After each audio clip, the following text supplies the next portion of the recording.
자, 우리 함께 주 안에서 인사하겠습니다. 지적과 원망 대신에 칭찬과 감사로 하나님의 만복을 향유하세요.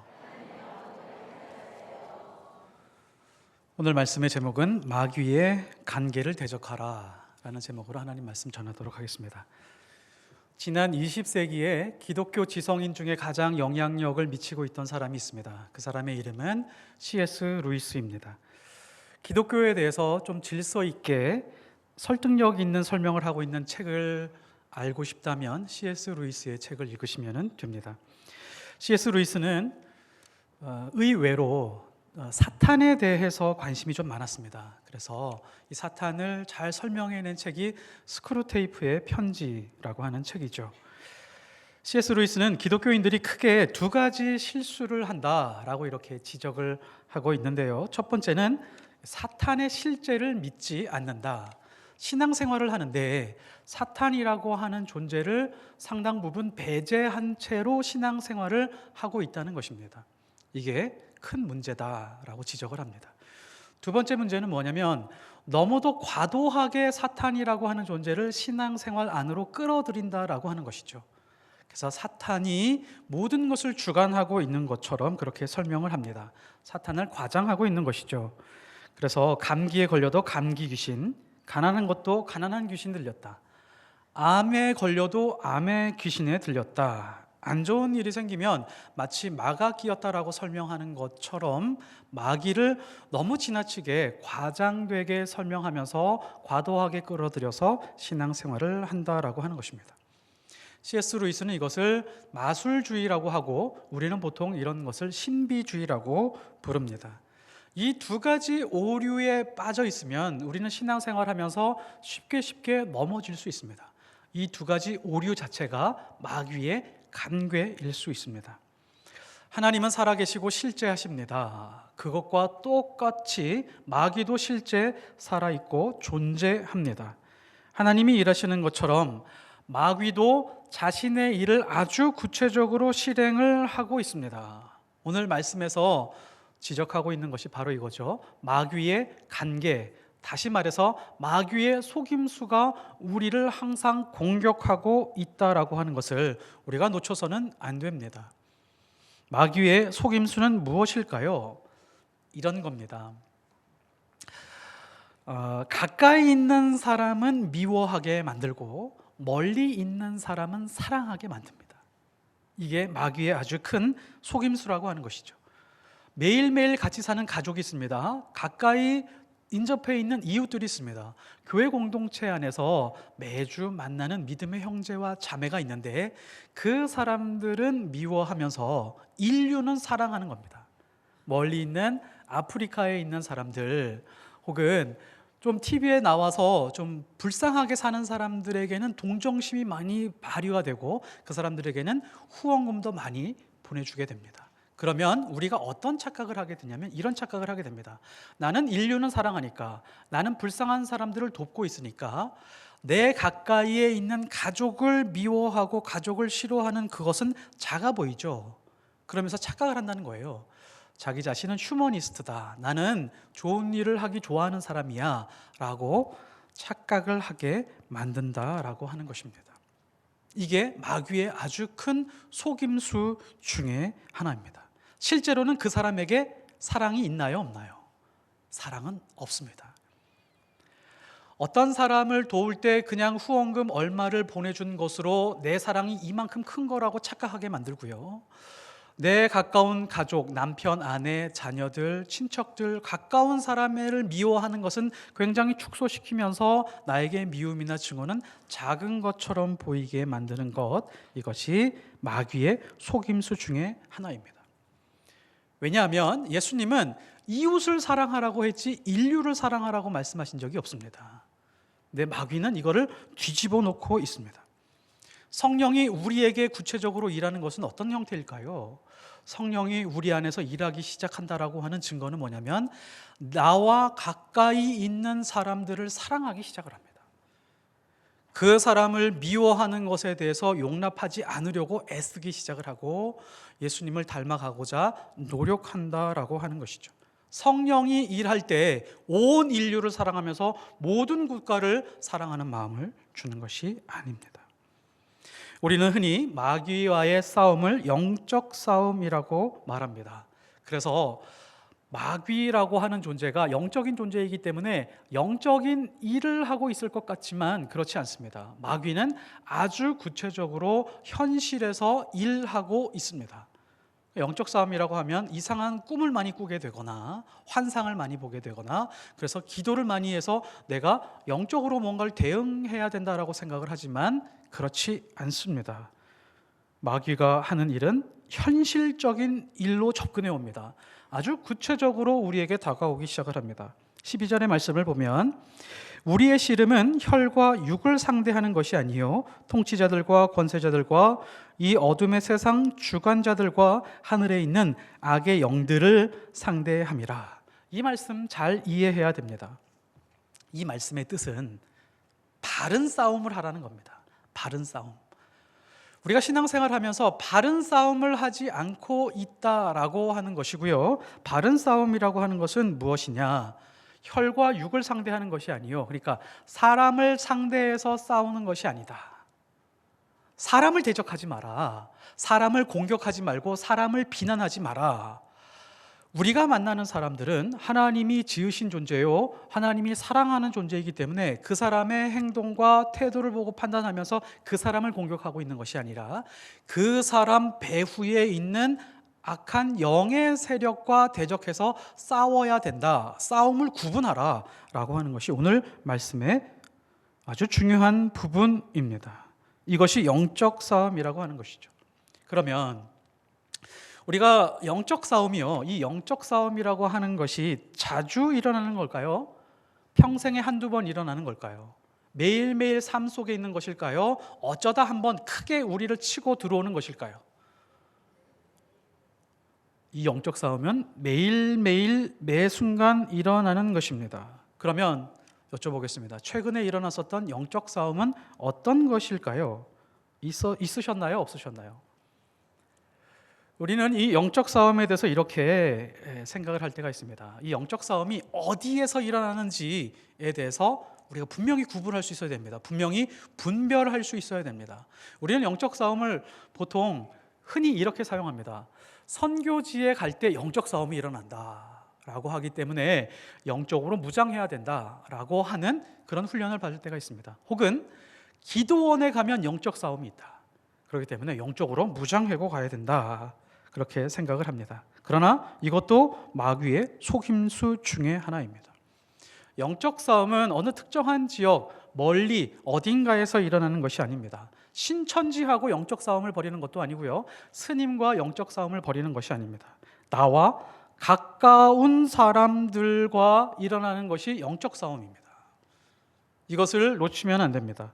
오늘 말씀에서 마귀의 관계, 속임수라고 하는 것은 어떤 것을 전제하고 있냐면 나와 가까이 하고 있는 사람들 중에서 일어나는 마귀의 활동을 말합니다.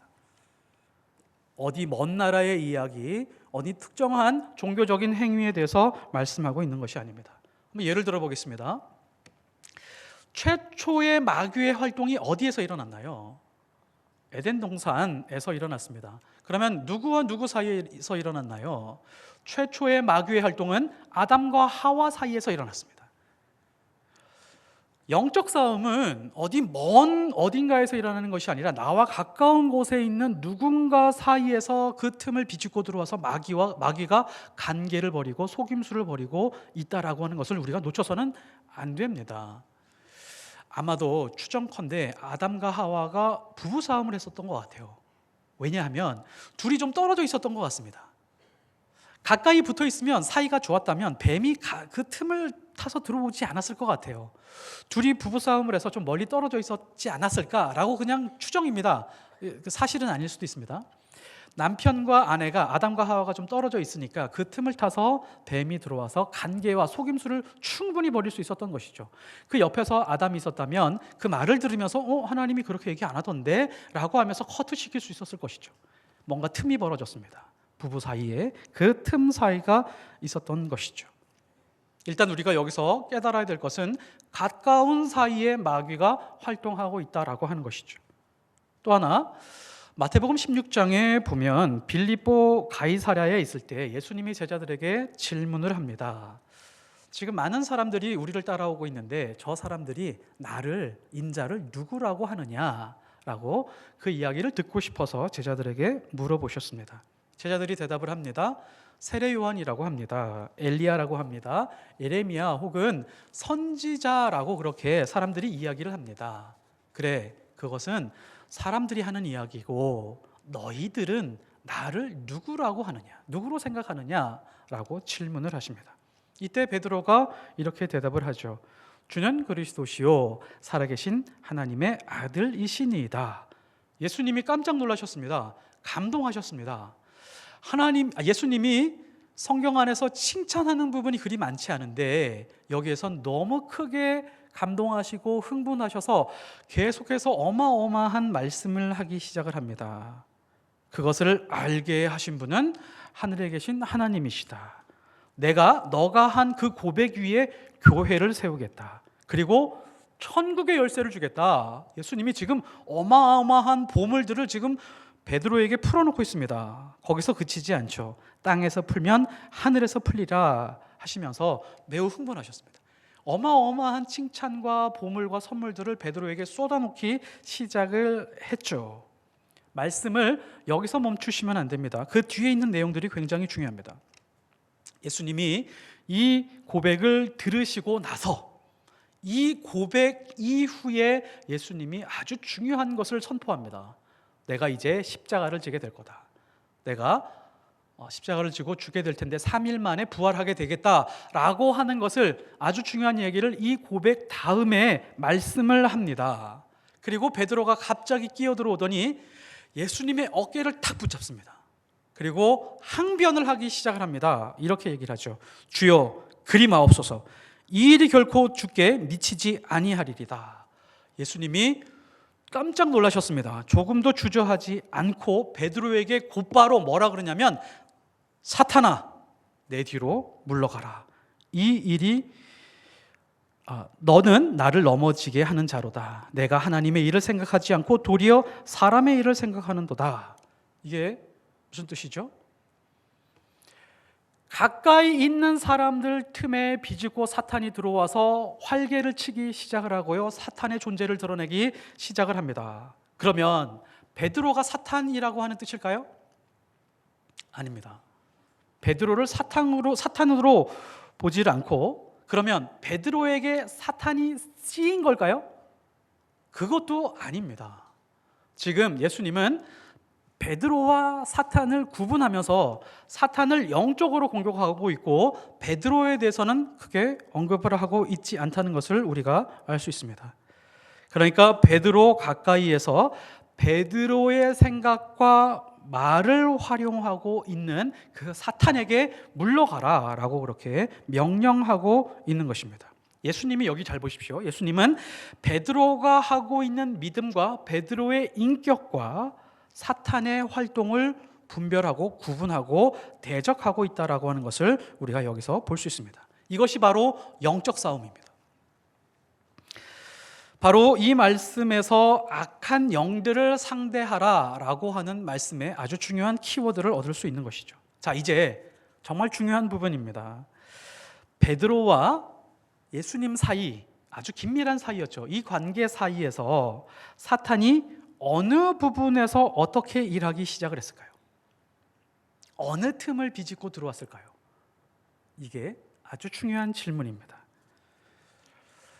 이 말씀을 나중에 다시 한번 묵상해 보시면 좋겠는데, 베드로의 행동에서 정확히 나타납니다. 사탄이 틈을 타고 들어온 그 시점이 드러나는데 어디냐면, 지금 베드로가 예수님의 어깨를 붙들고 흔들면서 항변하고 있는 그 장면입니다. 원어에서 보면 베드로가 예수님을 꾸짖고 비난하고 책망했다라고 하는 뜻입니다.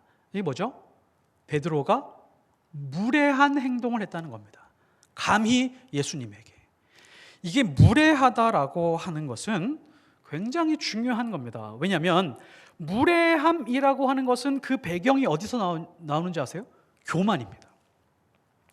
교만한 사람이 무례한 행동을 하고 교만한 사람이 무례한 말을 합니다. 이 교만이라고 하는 속성은 하나님이 가장 싫어하는 것이죠. 왜냐하면 사탄이 곧 교만한 행동과 교만한 존재로 살아가고 있기 때문에 그렇습니다. 교만은 반드시 무례하게 나오는 것이죠.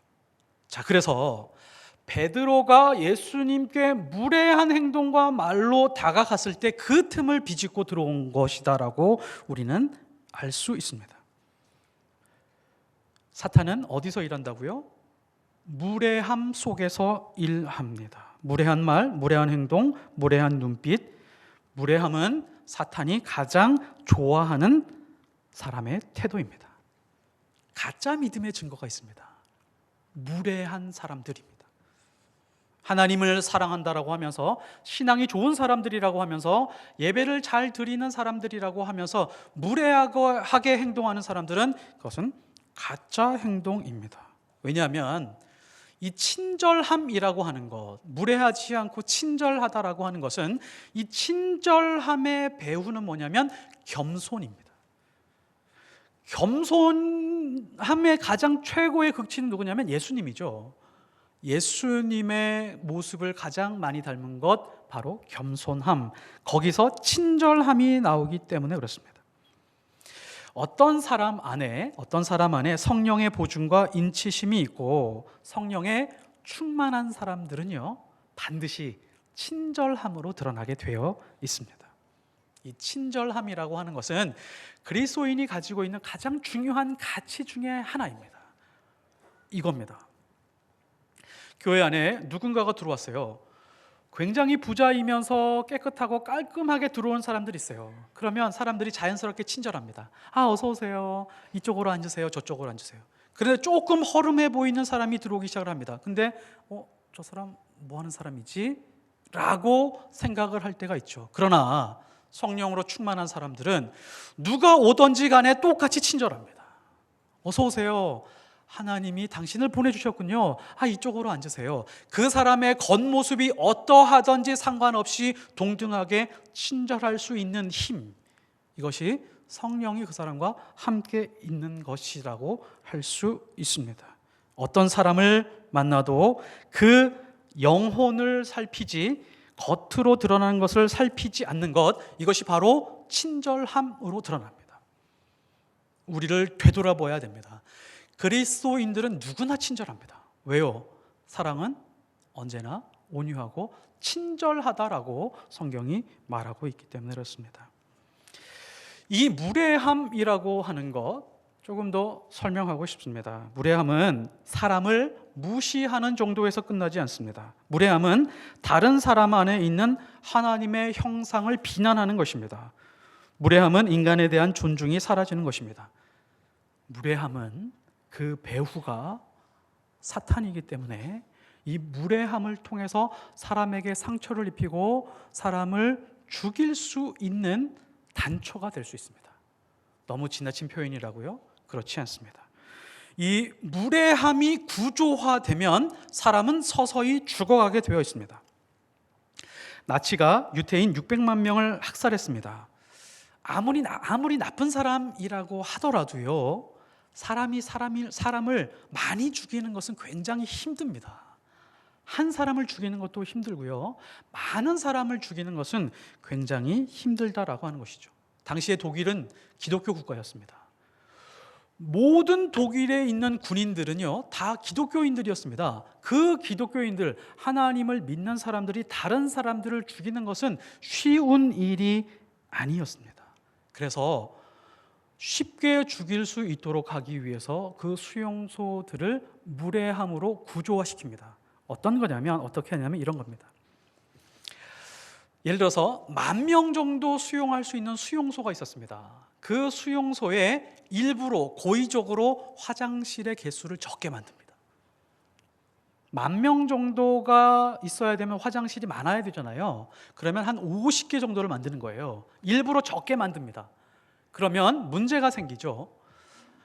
200대 1의 경쟁률이 있습니다. 아침에 일어나서 화장실을 가야 되는데 200명을 제치고 화장실을 사용해야 되는데 급한 사람들이 생기죠. 수십 명은 급한 사람들이 생깁니다. 그러면 화장실이 아닌 곳에 막 배설을 하기 시작을 합니다.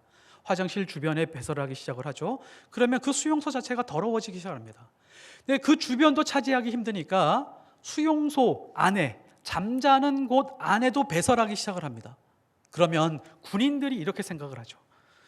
야, 이 인간 같지도 않은 놈들, 동물 같은 놈들, 이런 인간들은 무례하게 행해도 돼, 이런 인간들은 죽여도 돼 라고 하는 생각으로 빠져들게 됩니다. 인간의 탈을 쓴 짐승이라고 생각을 하면서 폭력을 행사하기 쉬운 구조로 만들어 버립니다. 더럽고 짐승 같은 존재들에게는 무례한 행동을 해도 돼, 이것이 정의야 라고 하면서 폭언과 폭력이 자행되기 시작을 합니다. 이게 바로 사탄이 일하는 방식입니다. 비인격화시키고 무례한 구조로 만들어버리고 냉랭하게 만들고 서로 관심을 가지지 않으면서 무례한 구조가 사람을 서서히 죽일 수 있다는 것입니다. 이러한 환경에서 살아남을 수 있는 방법은 무엇일까요? 다른 누군가가 나를 무례한 사람으로 대하지 못하도록 만든 겁니다. 어떤 나치 수용소가 있었습니다. 아침 식사로 작은 빵 하나와 커피콩이 그냥 살짝 목욕하고 지나간 그런 커피 한 잔을 줍니다. 그러면 어떤 사람들은 그 한 컵을 빵과 다 먹어버리죠. 근데 일부 적은 수의 사람들은요, 절반은 마시고 절반을 뭘 했냐면 양치를 하고 세수를 했습니다. 그러니까 독일 군인들이 그런 사람들은 쉽게 폭언을 하거나 폭력을 행사하거나 죽이지 못하더라는 거예요. 그런 사람들을 죽이지 못하고 그 서열 뒤로 미루기 시작을 합니다. 그래서 자기 스스로 깨끗하게 가꾸고 있던 사람들은 살아남을 확률이 높았었다라고 하는 것입니다. 더러움을 씻어내는 사람, 인간의 존엄성을 유지하려고 애쓰는 사람은 잘 죽이지 못했다고 합니다. 나는 인간이다. 나는 하나님의 자녀다. 나는 어떤 환경에서도 좌절하지 않는 하나님의 자녀다 라고 하는 그런 사람들은 사탄이 함부로 하지 못한다는 겁니다. 예수 그리스도의 보혈로 내 안에 죄악을 씻어내고 말씀의 능력으로 강건해져 있는 그런 사람들은 이런 사람에게 마귀의 관계가 잘 통하지 않는다는 것이죠.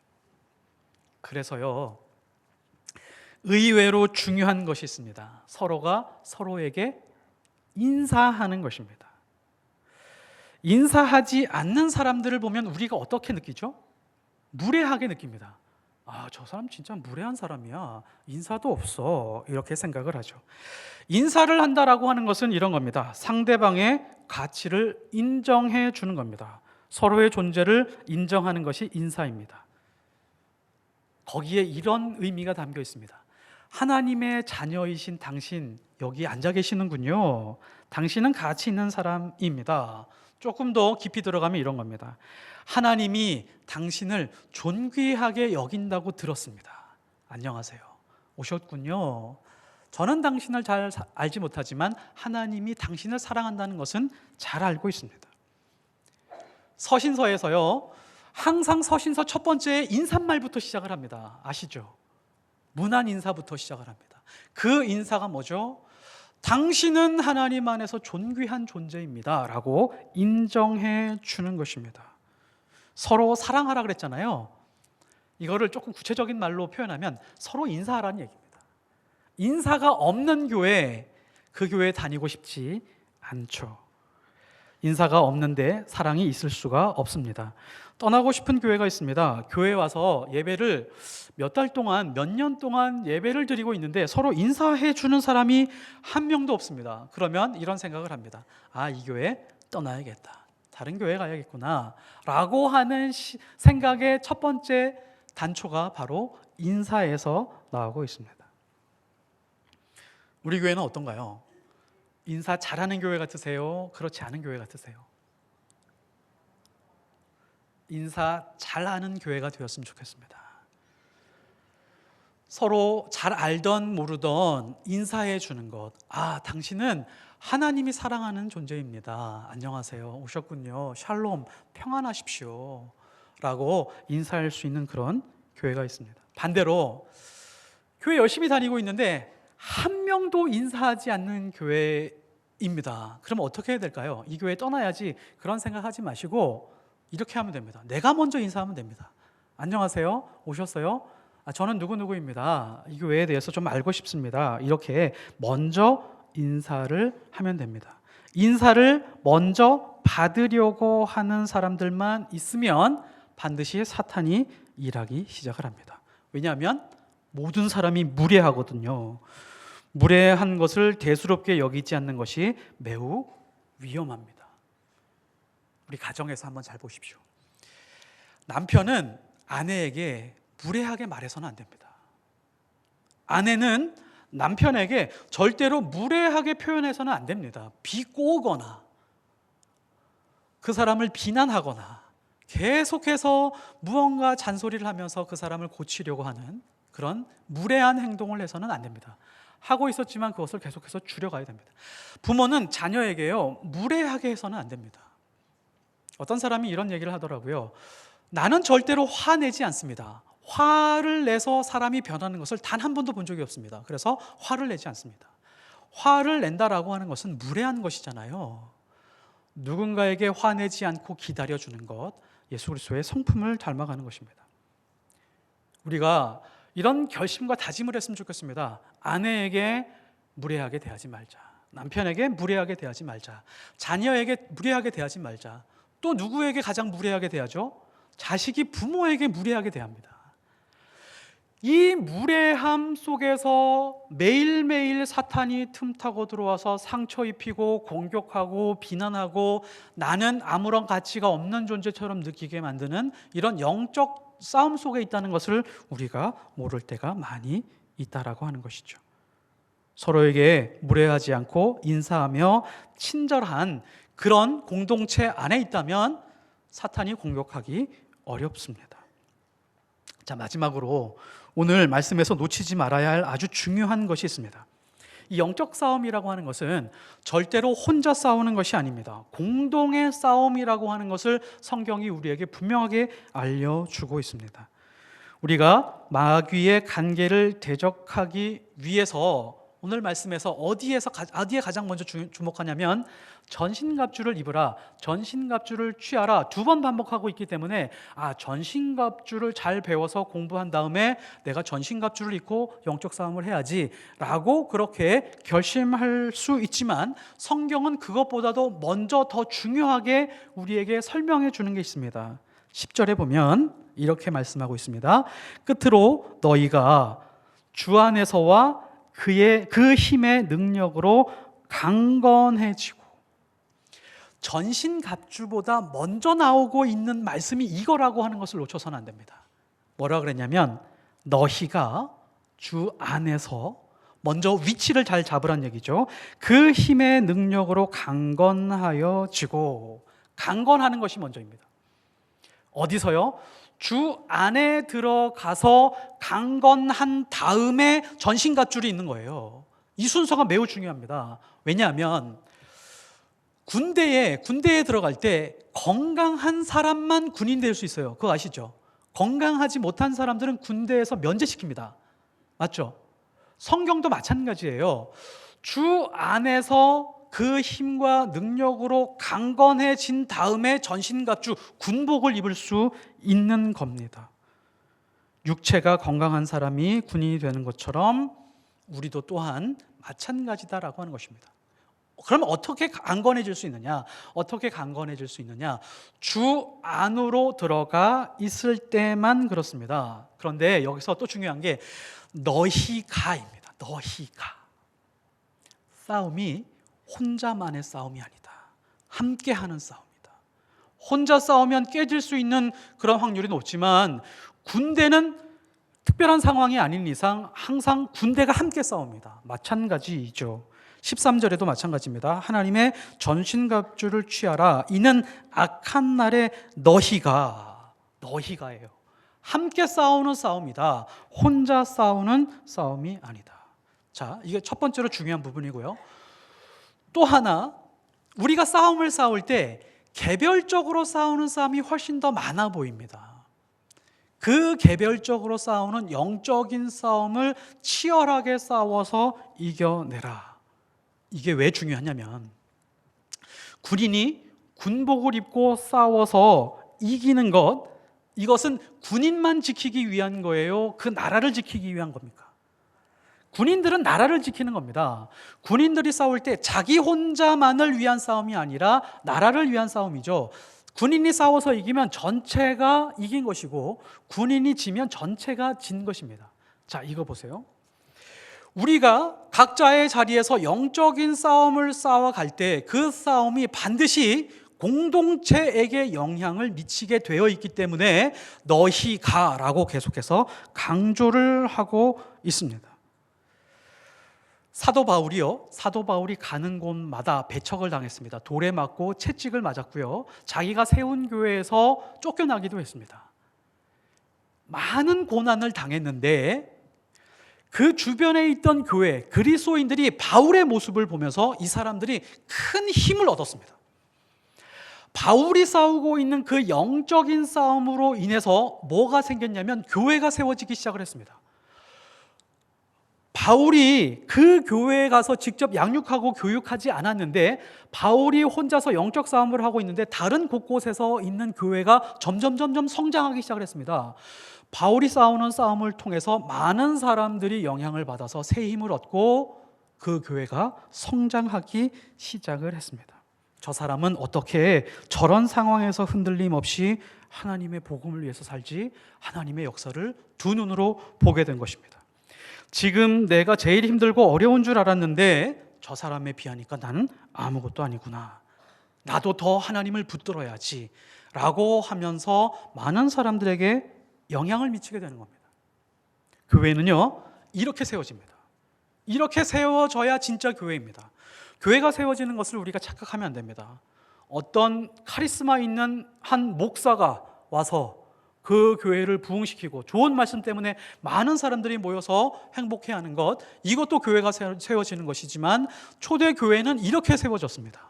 각자가 위치에서 믿음의 싸움을 싸우고 있는 것을 보고 경험하고 영향을 미치고 기도하면서 말씀 위에서 점점점 교회가 성장해 가고 있는 것입니다. 어떤 사람이 큰 병에 걸렸습니다. 큰 병에 걸렸음에도 불구하고 밝고 따뜻하고 새로운 모습으로 신앙생활을 하고 있습니다. 그냥 혼자 그렇게 열심히 영적 싸움을 하면서 살아가고 있습니다. 그런데 주변 사람들이 그것을 보고 있죠. 그것을 보면서 내가 싸우는 싸움은 약한 싸움이었구나. 저분도 저렇게 믿음으로 견디고 있는데 나도 일어서야지 라고 하는 그런 선한 영향력이 있게 된다는 것이죠. 어떤 사람이 있습니다. 사업에 완전히 망했습니다. 그럼에도 불구하고 전혀 여동치 않습니다. 흔들리지 않습니다. 매일매일 예배와 말씀과 기도 가운데 하나님 앞에서 계속해서 올바른 믿음의 싸움을 싸워가고 있습니다. 그 주변에서 그 사람을 바라보고 있습니다. 저 사람도 믿음으로 저렇게 한 걸음 한 걸음 걸어가고 있구나. 나도 저렇게 따라가야지 라고 하는 그 싸움들을 같이 싸워가게 되어 있습니다. 영적으로 바른 싸움을 하는 사람들이 만나서 예배하고 기도하고 말씀으로 교제하면 그 교회가 진짜 행복한 공동체가 됩니다. 더 강건해질 수밖에 없습니다. 우리 교회 포에마 예수교회가 그런 교회가 되길 원합니다. 사탄은 우는 사자와 같이 삼킬 자를 찾으며 매 순간 하나님의 자녀들을 공격합니다. 어디에서요? 가까운 사람들을 통해서, 가정을 통해서, 남편과 아내를 통해서, 자녀를 통해서. 영적 싸움은 멀리서 일어나지 않습니다. 귀신이나 유령과의 싸움이 아닙니다. 우리 가까운 곳에서 있는 사람들과 일어나는 싸움들 중에 대다수가 그런 영적 싸움들이라고 할 수 있습니다. 예배가 뜨겁고 말씀이 아무리 좋아도 서로에게 인사가 없는 교회, 무례해도 괜찮은 교회, 그런 교회는 사탄이 역사하지 성령이 역사하지 않습니다. 상대가 무례하다고 해서 자신도 무례해서는 안 됩니다. 그러면 사탄을 영접하는 겁니다. 반드시 사탄이 틈타게 될 것입니다. 나의 영적 싸움이 다른 지체들에게도 영향을 미치고 있다는 것을 잊지 마십시오. 내 영적 싸움으로 인해서 공동체가 영적으로 상승작용을 일으키게 돼서 서로 주님의 몸인 공동체가 유익하게 된다는 것을 잊지 마시기 바랍니다. 누구를 만나도 존중하고 배려하고 사랑이 넘쳐서 사탄이 전혀 틈타지 않는 믿음의 삶으로 승리하는 하나님의 자녀들이 되시기를 예수 그리스도의 이름으로 축복합니다. 기도하겠습니다.